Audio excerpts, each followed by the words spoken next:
high horse with the speed of light, a cloud of dust, and a haughty Hi-Yo Silver, the Lone Ranger.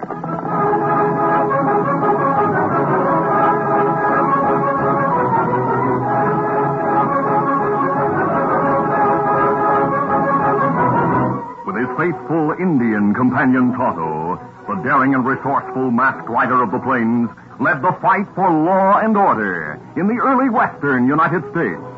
Nowhere in the pages of history can one find a greater champion of justice. Return with us now to those thrilling days of yesteryear. From out of the past come the thundering hoofbeats of the great horse Silver. The Lone Ranger rides again. Come on, Silver. Let's go, big fellow. Hi-Yo Silver! Ahoy!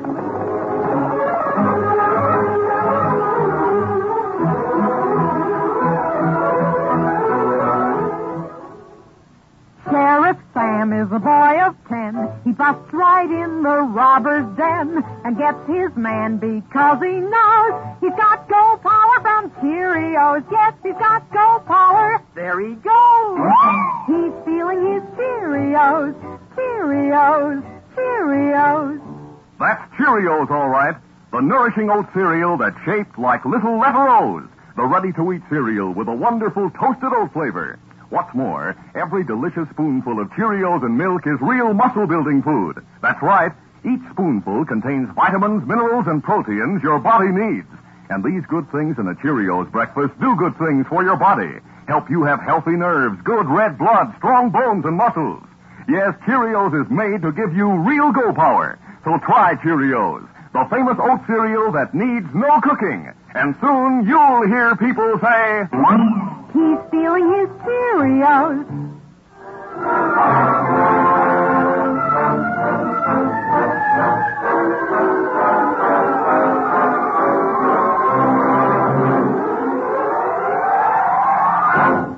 After the massacre of General Custer's army at the Little Bighorn, Sitting Bull and his Indian followers fled to Canada. 4 years later, an agreement was negotiated with General Miles. The Indians agreed to return to the United States and surrender, with the understanding that they would be taken to reservations. Colonel Brothers was in command of the cavalry regiment, camped near the border between Canada and the Montana Territory, to meet the Indians and take them into custody. The colonel was at work in his tent when a young civilian entered. Colonel Brothers, I'm Todd Raleigh. Oh, yes, the cub reporter. How are you? Glad to know you, sir. I just arrived in camp. I was told to report to you. I've been expecting you. Your letter and one from your newspaper arrived yesterday. I understand this is your first big assignment. Yes, sir. And I've got to make good. I hope you do. If there's anything I can do to help, please let me know. My aide will escort you to your tent. Thank you, sir. Do you think Sitting Bull will keep his word and bring the remnants of his army across the border? Oh, we've no way of knowing. Well, my paper instructed me to send the story by telegraph. We want to score a beat by publishing the news ahead of all the other newspapers. The nearest Western Union office is in Uniontown. That's a long way. I can ride there in one day on a good horse. And I have a good horse. You'll have competition, Raleigh. Another newspaper man arrived yesterday. Oh? Who is he? The noted war correspondent, Jay Collins. Collins of the Dispatch? Yes. That horse killer. Why do you say that? He killed the horse of a competing newspaper man so he'd be first in reporting the story of Lee's surrender at Appomattox. He'll do anything to score a scoop. Unfortunately, Raleigh, you and he will be quartered in the same tent. I think he's in River Bend now. He said something about going there to rent a strong horse. He's planning to ride to Uniontown to telegraph his story now. I'll have to get there ahead of him to score a beat. Probably. It'll be a race to the Western Union Station. A race to the wire. Todd Raleigh was thoughtful as he was escorted to his quarters in the camp. Meanwhile, in the nearby town of River Bend, Jay Collins, the horse killer, sat in a cafe with two hard-faced men known as Shag Morris and Greasy Smith. Collins was saying, The Indians crossed the border. After that, I want to beat the other reporter at the telegraph office in Uniontown. I want you two to capture Todd Raleigh. What? Pretend you mistake him for an outlaw with a price on his head. Hold him prisoner while you presumably communicate with the marshal here in River Bend. Hold him for how long? Till the day after Sitting Bull surrenders. Then let him escape. By that time, I'll have telegraphed my story from Uniontown. We could shoot him. I don't want gunplay. But I've no objection if you give him a beating. Where'll we find him alone? On the plateau northwest from the camp. I'll see that he's there tomorrow morning.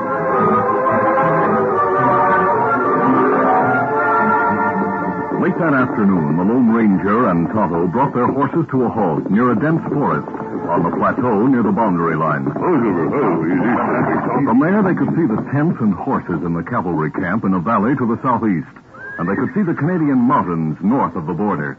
We see long way from here. Yes. If Indians come, we see 'em long before them reach border. Tonto, ride north until you meet the Indians. Find out if they're coming to surrender or if they intend to break their word to General Miles and fight. I'll camp just inside that forest and watch the Canadian mountaintops for a smoke signal. Me let you know. One column of smoke will mean that all is well. But if I see 2 columns, I'll warn Colonel Brothers to be ready to fight. Me start right now. I'll be watching for your signal, Tonto. Adios. Adios. Get 'em up, Scout. That night, the Lone Ranger camped alone while Tonto rode to meet the Indians. And in the press tent of the cavalry camp, Jay Collins pretended that heavy drinking had made him friendly and confidential. He seemed to be talking unwittingly and divulging a secret when he told Todd Raleigh where he intended to go on the plateau for advance information about the Indians. The next morning, Jay feigned sleep, but chuckled when he saw the younger reporter leaving camp. He swallowed the bait. He's heading northwest for the high ground, and he's due for a surprise. Easy, boy. After riding several miles, Todd reached the rocky plateau that Collins had described. He was a long way from the cavalry's observation post, but near the woods where the Lone Ranger was camped, when 2 men suddenly appeared from behind a boulder and fired into the air. Ladies, Oh, there. dismount and keep your hands high or we'll blow your head off. Just a holdup? You know more about holdups than we do. You ornery gunslinger. I'm no gunslinger. Tell that to the marshal. You're a crook named Gunner Martin. You're wrong. I have credentials to prove it. You probably stole them. Yeah, he's not packing a gun. Should we tie his hands? No. I've got a score to settle with him first. He slugged a friend of mine. And I'm going to pay him back double. The young reporter was staggered by the blow to the chin. Such unfair treatment was something new. He was enraged and fought back furiously. Hey, will you? Shag. Oh, so you want to fight? Here's another. I'll help you, Shag. We'll fix him. Shag and Greasy gave Todd a merciless beating, wholly unaware of the Lone Ranger who raced from the woods on the great horse Silver. Yeah. He's down. We knocked him out. Kick him in the ribs for good measure. As Greasy drew back his foot to kick the unconscious man, the Lone Ranger fired. Greasy spun and fell to the ground as a bullet struck the calf of his upraised leg. Shag saw the newcomer and reached for his gun. As it cleared the holster, the masked man fired again. The bullet smashed Shag's weapon. As the Lone Ranger dismounted, Greasy, sprawling on the ground, drew his gun. You matter, I'll get you. It was the masked man's gun that spoke. For the 3rd time, a silver bullet found the mark. Greasy howled with the pain that stabbed his arm when his pistol was blasted from his hand. The Lone Ranger holstered his Colt. Now you're both disarmed. This is none of your business. I'm making it my business. I saw you beating that man. You masked cook. I don't like the way you fight. You need lessons. No, wait. Listen, whoever you I'll are. start with you. Stop. I've only begun. Gracie, help me. Greasy had no desire to fight the masked man and share the punishment that Shag was receiving. He hesitated but an instant, then hobbled to his horse and painfully mounted as the Lone Ranger delivered a final blow. Now this will end the lesson. Come on, get up, boy. The masked man glanced at Shag, who lay on the ground unconscious, to Greasy riding away, then turned his attention to Todd Raleigh.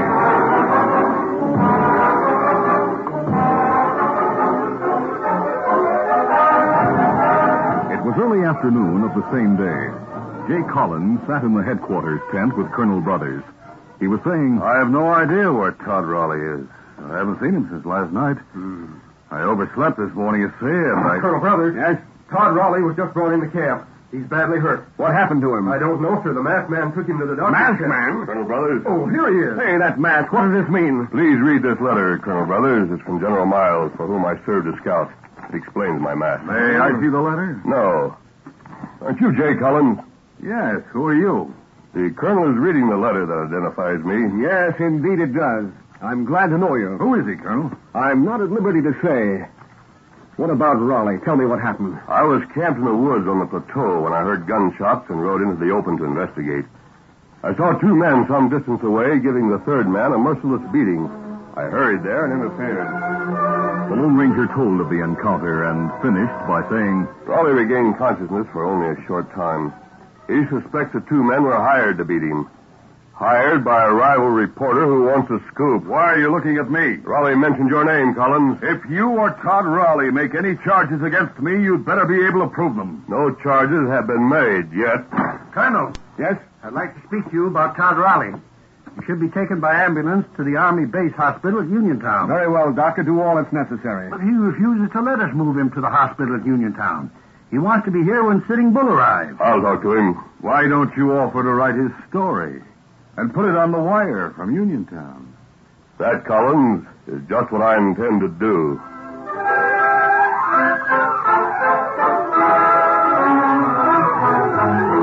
We'll continue our Lone Ranger adventure in just a moment. Now, free stamp offer from Cheerios, the ready-to-eat oat cereal. Free for one special Cheerios box top, a 64-page guide packed with information on stamp collecting, plus 10 genuine foreign stamps to start your collection. Begin the world's most thrilling hobby, collecting stamps from strange, exciting, faraway lands all over the globe. You'll want this handy 1955 stamp guide for your very own. It contains many pages in full color, gives you tips on how to collect stamps, how to start your own stamp club, and even includes a whole illustrated section on U.S. stamps. Get your 64-page guide plus 10 stamps free for only one special Cheerios box top. And on the back of the same Cheerios package, find still another offer. 300 foreign stamps plus stamp album for only 25 cents in box top. All stamps supplied by world's largest stamp firm, H.E. Harrison Company of Boston. Act now. Look for the Cheerios package with the free stamp offer on front.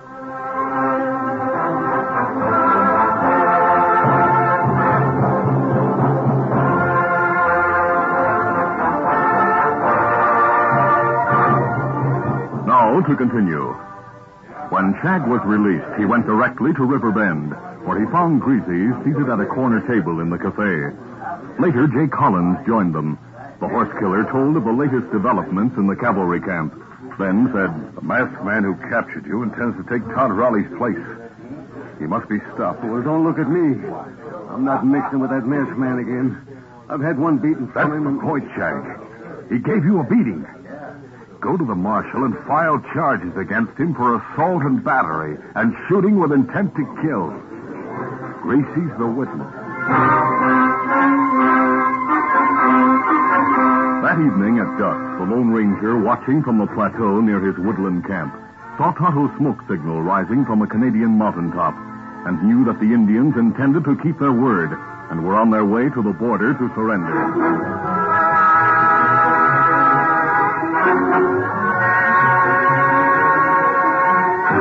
The following morning, he rode to the cavalry camp and reported to Colonel Brothers in the headquarters tent.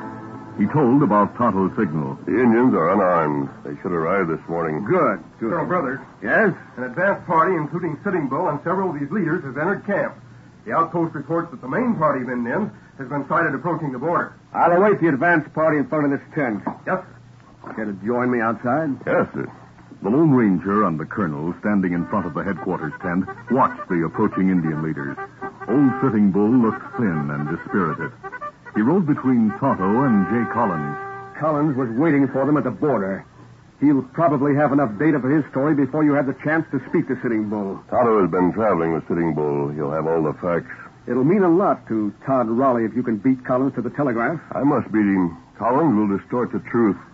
He'll describe Sitting Bull and all other Indians as bloodthirsty savages who want only to raid, plunder, and kill, as enemies to be shot on sight. This is a chance to tell the truth about Indians. Tell how they've been mistreated and misled. Indians are brave and proud, and they'll fight to the death for the things in which they believe. They'll make good citizens, the kind of citizens our nation needs. But they must be met not as enemies, but as friends. People must work with them instead of fighting them. You're right, sir. Now I understand why you must beat Collins to the wire. Yes, and I know the kind of story Todd Raleigh wants.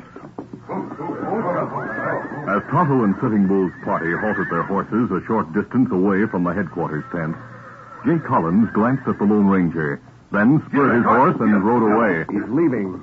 He's probably on his way to Uniontown and the telegraph. It was about half an hour later when the Lone Ranger and Tonto left the camp.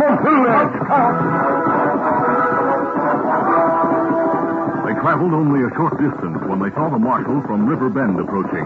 He held up a hand to signal a halt. We'll see what the marshal wants closer behind. Hope to you, General. Very well, Marshal. Easy, steady, big fella. Easy, Scout, easy, fella. You're curious about my mask. That mask helps you fit the description of a man I'm looking for. You knocked out Shag Morris yesterday on the plateau. Yes, but you're the man I want. You're under arrest. Charges assault and battery and shooting with intent to kill. But, Marshal... I like your hand. You two, Injun. You intend to take us to jail? I'm taking you, and I'll take the Injun if he interferes. Shag's sworn out a warrant for you. Marshal, I can't take the time to go to jail. I'll identify myself. I have a letter from General Miles, and Colonel Brothers knows me. Doesn't matter who you are. Now, listen to me. I must reach the telegraph in Uniontown ahead of a scheming reporter. He's already far ahead of us. Hurriedly, the Lone Ranger told his side of the story. The marshal listened patiently and looked concerned. Well, I've let you talk, but nothing you can say will change the fact that my job is to act on this warrant and take you to jail. Now, drop the gun belt, then take off that mask.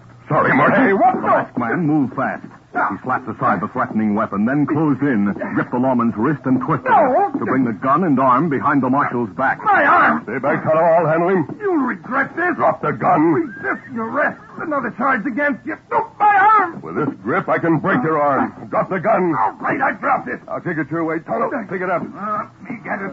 Now, Marshal, I'll show you the letter from General Miles. It'll tell you who I am and why I'm here. The marshal read the letter slowly, and as he read, he muttered, What? Great day.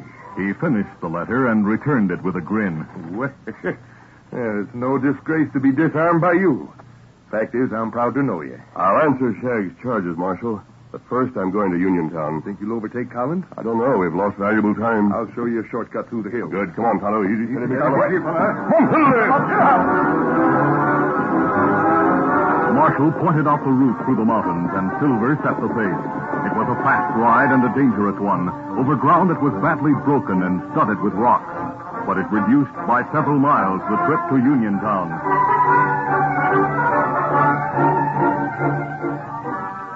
In the Western Union office, the telegraph clicked messages that were of no concern to the operator, who was passing the dull hours by reading a thick book of Grant's memoirs of the Civil War. Hi, Sparks. Oh, howdy, Marshal. How are you? A masked man. I'll vouch for him and his Indian friend. Have any reporters been here today? No, sir. Good. We beat Jay Collins. Here's a press card. I want to send a story to the newspaper mentioned on that card. Well, Then select the press rates. Are you Todd Raleigh? No, he gave me his card so I might act for him. It's all right, Sparks. He's going to send a story about Sitting Bull's surrender. Great day. I'll clear the wire. Tonto, you watch for Jay Collins. I don't want to be interrupted. Me do it. I'll guarantee that there'll be no interruption. All set. Transmit as I dictate. Right. Sitting Bull and over 1,000 dispirited, hungry, and heartbroken Americans today crossed the border and surrendered after years of exile in Canada. The Western Union magic flashed the words of the Lone Ranger across the miles to New York, where the machinery of a great newspaper put them into type for all the nation to read.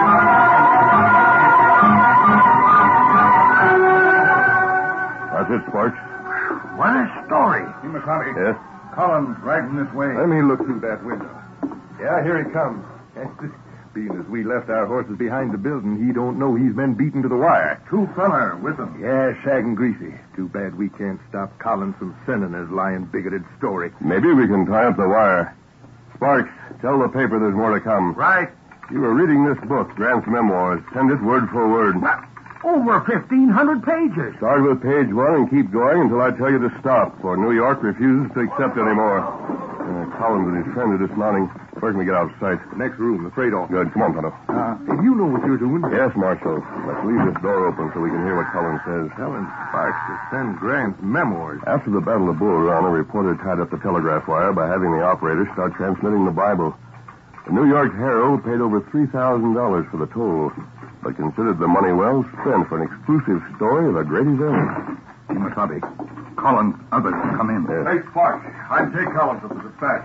I have the story of Sitting Bull's surrender. Sorry, Mr. Collins, but I'm tied up for the next month or so. I'm sending Grant's memoirs. Are you trying to be funny? I'm telling the truth. Well, my story is going through. Hey, put down that gun. I can handle a key. You take my story or I'll shoot and send it myself. This is the same as a holdup. Hold it what you like. We're back in Collins, Sparks. You better send his story. Drop your guns. Hey, yes, man. I'll get rid of him for keeping. You're too slow, Collins. That's how he shot away my gun. Want another lesson, Shag? No, don't hit me again. My hands are up. There's the marshal. And I'm arresting the three of you. You committed a holdup, just as Sparks said, aimed on railroad property. That's as serious as a train robbery. It means 10 years in jail. 10 years?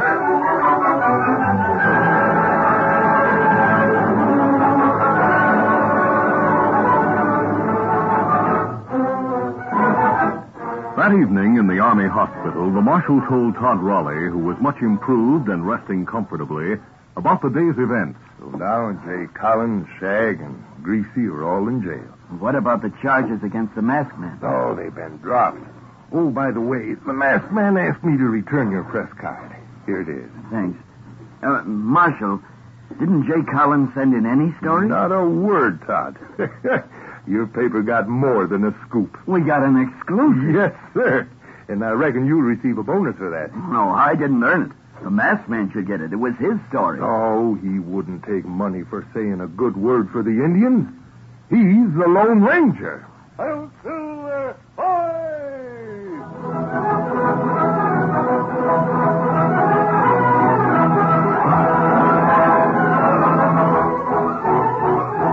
We'll return in just a moment for a word about our next exciting Lone Ranger adventure, The Short Route.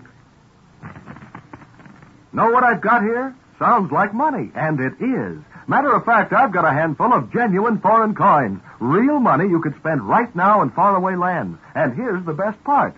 All you Wheaties fans can have this wonderful collection of foreign coins for your very own. Just listen. Wheaties is offering 2 different sets of foreign coins, 15 coins in each set. The international set has coins from countries like Finland and Pakistan. The mystery set has coins from places like Monaco and southern Rhodesia. Each set comes in a special coin folder with a map that shows you where the coins are used and information about that country. And each coin has been cleaned and polished. How do you get these genuine foreign coins?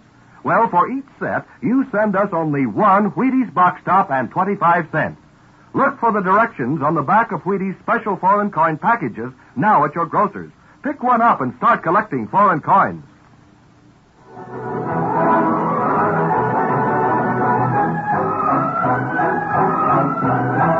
When the Lone Ranger and Tonto tried to prevent an Indian massacre, Tonto, unknown to the masked man, was captured by the savages and faced a horrible death.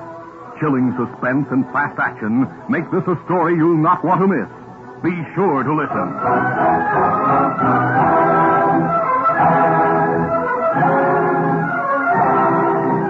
The Lone Ranger, a copyrighted feature of the Lone Ranger Incorporated, is created by George W. Trendle, produced by Trendle Campbell Muir Incorporated, and directed by Charles D. Livingston. Tonight's drama was written by Fran Stryker. The part of the Lone Ranger is played by Brace Beamer. Your announcer, Fred Foy.